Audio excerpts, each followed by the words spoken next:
The Dust of Mars, Chapter 1. Despite his lack of character, Jason Rapp did not deserve a death sentence. I had enjoyed a pleasant shuttle flight from Orbitus to Mars until Rapp's call rattled my zip connection. The wind howled and sand grains patted against his rover's bubble top, suggesting a severe dust storm. He said that someone in a silver terrain suit, brandishing a pinpoint pulsar, had hiked through the Martian ridge shadows. Rapp sensed a murderous intent. At first, I wanted to chide him for not meeting me for breakfast on Orbitus. Just 10 hours ago, he slipped me important information coinciding with my trip to Mars about a cover-up in the Turcotte ore refining operation on the planet. The security chief for the Turcotte operation told me the same thing, but now my attention was directed toward Rapp's pleas for help. As the pinpoint was aimed at the bubble, he frantically described the tinted face shield of his potential killer. 25 years at the Space Investigative Bureau had alerted me to the shrill crescendo of a pinpoint pulsar's thin red beam. I heard the bubble rip as Rapp cried out for mercy. The outward gush of air into the cold, diminished Martian atmosphere was soon replaced by his mournful whimper. He pushed out my name in his last remaining gasps. Cobb. Rapp, can you hear me? I sat up fully in the recliner and gripped my perforated zip. The signal went out. Rapp! The pulverizing sand and wind gusts grew louder now. I leaned toward the shuttle's oval portal. Behind the backdrop of stars, Mars cast a rusty glow beyond the shuttle's gray wing. Rapp was dead, thousands of kilometers away on the planet's surface. I flipped up the recliner tray as images of Rapp in his dark tuxedo at Orbis's blackjack tables shot through my brain like bursts from the pinpoint. My shoes connected to the floor forces and I started down the aisle. The forward hatch was sealed. One of the attendants, an affable young woman with bouncy blonde hair, stared from the adjacent alcove and flashed her white teeth before she spoke. Mr. Cobb, if you're looking for the bathroom, it's to the rear of this section. I need to speak with the navigator, I said brusquely. The navigator? She asked as if the question had transcended her usual answers about food, drink, or rester pillows. I don't understand. Miss, I'm a private investigator, a former SIB agent. One of my clients is in trouble on the planet. I need the navigator's assistance. Yes, of course. I removed my license, retired bureau discs, and placed them in her smooth palm. Here, let the pilot check these. She squinted, seemed confused, and complied with my request. Her long red fingernails tapped out a code on the side panel. The hatch slid open and remained open as she walked down the narrow corridor. Silhouetted cabin figures were positioned in front of glowing console panel lights and the encroaching brown Martian sphere. I glanced briefly at the hint of the upper ice caps as I exhaled. The attendant leaned over a man seated at a darkened alcove containing numerous window monitors. She held out her hand and pointed toward me as she spoke. The man glanced at me and took both discs from her hand. I could see him lean over one of the window screens. Then he nodded and waved me up front. I checked my zip window, set to standard time at the Livingston Dome. It was 1:44 p.m. I squeezed my large frame through the hatch and moved sideways down the connector corridor. The young man stood in his bright blue neckliner and dark pants. He extended his hand quickly, and I wondered if he approved of my long bureau record. Mr. Cobb, what can I do for you? I studied his black name badge embroidered into his neckliner at the shoulder. Moss, I need an enhanced scan of the planet's surface. I just received a distress call from a potential informant. I think he's been murdered. I handed him my zip. Last call coordinates are locked in my zip memory. Moss nodded once and positioned my zip on his station counter. He immediately hooked in a relay, punched a few buttons on the panel, and a Mercator map of Mars appeared on his window monitor. A green dot flashed in the northern hemisphere, center of the Elysium Planitia. I recognized the area because it was my destination. Well, he's 18 kilometers out from the Livingston Dome, On Turcotte land, it looks like there's an industrial plant 5 kilometers back and another one 12 kilometers ahead. Actual heading is 35.2 north and 108 west longitude. Well, I was afraid of that. What do you mean? Asked Moss. Ongoing investigation, son. Can you bring me an image from that signal center? Well, that will not be a problem, sir. Excellent. As he worked the panels under the huge window monitor, I unclipped my zip and placed a call to John Patno in Livingston's security office. Moss now had a full picture of Mars, and he adjusted the clarity as my zip buzzed. After a brief rustling on the other end, Patno's raspy voice came over my zip speaker. John Patno. John, this is Harry. Harry, my boy. Calling to put in your dinner menu at the Excelsior? They know what I like, John. We have a problem on the other side of IP5, 12 kilometers toward IP7. Patno cleared his throat and his voice assumed its professional, authoritative tone. What happened? Guy named Jason Rapp.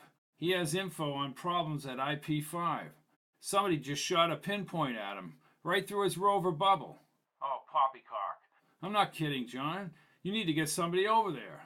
The navigator has the area on the screen. It's a bad dust storm. Moss reduced the screen to a 600 square kilometer resolution. The Livingston Dome and the smaller surrounding support domes were clear, but across the brown rock-strewn crater-punched desert, a wispy gray dust cloud measuring several hundred kilometers back swirled toward IP5 and the support domes. Tracking a potential killer was now impossible. I heard Patno calling the troopers on another zip. Then he came back on my zip connection. Harry, I can visibly see that storm. Rover site is in the thick of it. Listen, I'll request that Kranz and some troopers head into that storm.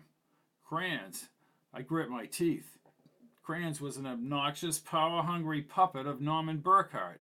As Livingston's security chief, Burkhart was bought and paid for by the Turcottes.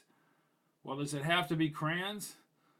Well, he's the only one crazy enough to fly into a dust storm, besides you and me. I thought back to the numerous times Kranz had interfered with my investigations, both with the Bureau and after I retired. Whatever. You better call Ed Stanton, too. He's the Turcotte security chief. Let him know what's going on. I'll call him. Look, you and I will trace the IP7 Livingston Road. What, from above that storm? I asked as Moss scanned the storm edges. Readings showed the dust had advanced another kilometer toward Livingston. This is a bad storm, said Moss. Patno cleared his throat. Harry, I'll meet you at the port. What is your ETA? 4:25, said Moss. I heard him, said Patno. I'm going to try and get a security satellite image. Maybe we can get scans through that storm. Brief me, I'm not going anywhere. I shut off the zip and turned to Moss. Thanks for your help, Captain. Anytime, sir. We'll let you know if the storm clears. After thanking both Moss and the attendant, I retreated down the corridor. I glanced at the packed shuttle, sat in the recliner, and folded my arms across my chest. Last night was a night of hope and promise. When I had wandered from my hotel room into the Orbitus casinos, I saw Ariana Cervantes' fluffy dark hair and deep eyes. She sipped the contents of a thin glass at the restaurant overlooking the gambling floor. My stomach tingled, and I stalled above the gambling hall. No friend or foe could thrill me so quickly and so fully. I leaned on the brass railing. Amidst a plethora of conversation, crashing slot machine levers, blackjack collars, and music, she tilted her head back slightly and, with a gracious smile, seemed amused by her young dinner companion. Even from across the floor, her skin was luminous, and gold rings, gaping with colorful gems, adorned her fingers. 10 years had passed since we spent 4 days alone in the Barsoom Dome across the Valles Marineris canyons. My professional instinct, responsible for rational decisions during my career with the Bureau, held me back, but a romantic flair filled with desire and intense longing pushed me forward. I descended the stairs onto the smooth gambling room carpet and stepped between the slot machines. The men and women strenuously shifted their slot machine levers, but I focused on Ariana's wide cheekbones and stunning brown eyes. I cautioned myself against approaching this woman. Near the blackjack table, a tall, handsome man, maybe 10 years younger than me, handed over a wad of blue droits to the caller. Frustration revealed itself in the hardening crevice developing down his sloping forehead. His huge fists were closed, and he shook his head as he turned. "Damn," he said loud enough for me to hear him. His blue eyes brightened, and he pointed, calling out my name through the crowd noise, but I did not know him. I pretended not to hear him and eyed Ariana, now enjoying a colorful sherbet at the upper table. He finally reached me and grabbed my arm as I passed the table. I looked down at his hand, and he breathed rapidly. "You're Harry Cobb." "And who the hell are you?" I asked, my heart still beating in anticipation of seeing Ariana again.